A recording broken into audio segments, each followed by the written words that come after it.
Hi everyone, it's Janice from the Reading Train.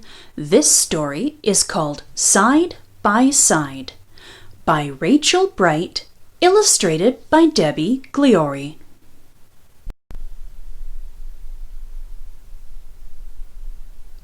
Deep in the heart of Wintermouse Wood, down in the grass where the autumn trees stood, lived all kinds of creatures, some big and some small, some spiky, some furry, some short and some tall.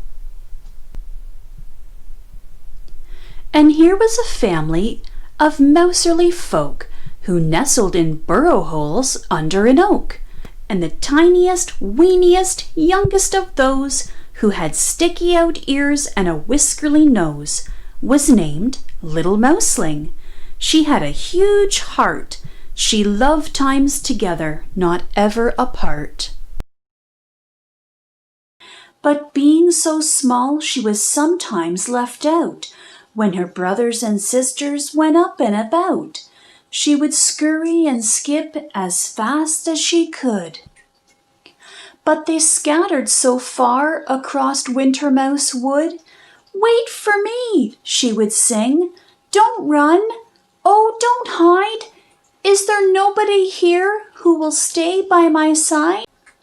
Well, in Wintermouse Wood you don't have to wait long for one or another to answer your song. "I'll stay by your side, be a friend when you need," came the voice of Toad Flip, who was down in the reeds. "We could bounce up and down and do backflips and jumps, then plop in the water and cool down our rumps." "How lovely," she said, since she longed to dive in. "I do like to bounce, but this mouseling can't swim." From high in the branches a voice echoed down. "Well, then I'll be your friend," bellowed Big Squirrel Brown. "We can pack up a picnic of hazelnut pie, go up side by side till we're touching the sky." "You're too kind," replied Mouseling. "We'd have such a nice time, and I do like nut pie, but I'm too scared to climb." Owl Hooty? She wanted to soar through the sky, but as everyone knows, of course, mouselings can't fly. Batty Fangs? He wanted to stay up until dawn, but even the thought of it made Mouseling yawn. She stared at the sky with her eyes big and wide. Would she ever find one who would stay by her side? And as dark came in shadows and rain dropped in drips, this mouseling ran out of her scurries and skips. So she sat very quiet in her silvery fur. No one seemed perfectly matching for her. It seemed in this world she was out on her own. Deep in Wintermouse Wood she felt quite alone. But someone had heard her side-by-side song, someone who'd been around all along. He popped up his head from a very small hole, a tiny-full, weeny-miss little black vole. He was awfully quiet and terribly shy, but he couldn't hear mouserly tears and stand by. He peeped, "I'll be your friend," and he gave her a wink. "Shall we dance ourselves happy? What do you think? We could make up some songs," he said, stroking his chin.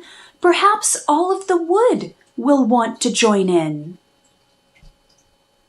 Oh, this was her other! They'd make a great pair.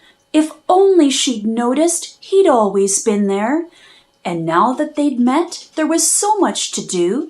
They could do all the things you can do as a two.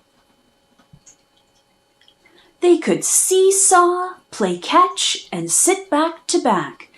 They could hide in their den and share a nice snack. They could sit and hold paws until daylight was gone. Yes, two little tails are much better than one.